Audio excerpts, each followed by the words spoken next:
Hi എല്ലാവർക്കും നമസ്കാരം. അപ്പോൾ ഞാനിന്ന് സംസാരിക്കുന്നത് ആൻറ്റിബയോട്ടിക് നമ്മൾ കഴിക്കുന്നവർക്കുള്ളൊരു വീഡിയോ ആണ് കേട്ടോ.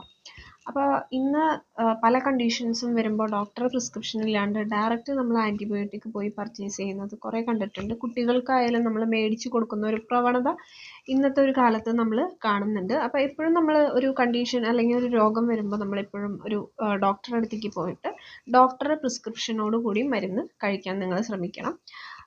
പിന്നെ അടുത്ത കാര്യം എന്ന് പറയുന്നത് നമ്മൾ ഈ ആൻറ്റിബയോട്ടിക് കഴിക്കുന്ന ഈ കാലയളവിൽ നമ്മുടെ ഗട്ടിൽ, അതായത് കുടലിലെ നല്ല ബാക്ടീരിയ ഉണ്ട്, ചീത്ത ബാക്ടീരിയ ഉണ്ട്. ഇതിനെ രണ്ടിനെയും നശിപ്പിക്കും ഈ ആൻറ്റിബയോട്ടിക്.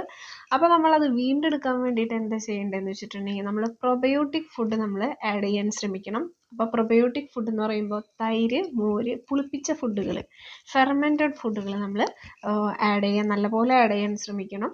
അപ്പോൾ നമുക്ക് ഈ നല്ല ബാക്ടീരിയയെ നമുക്ക് വീണ്ടെടുക്കാനായിട്ട് സാധിക്കും. അപ്പോൾ ഈ അറിവ്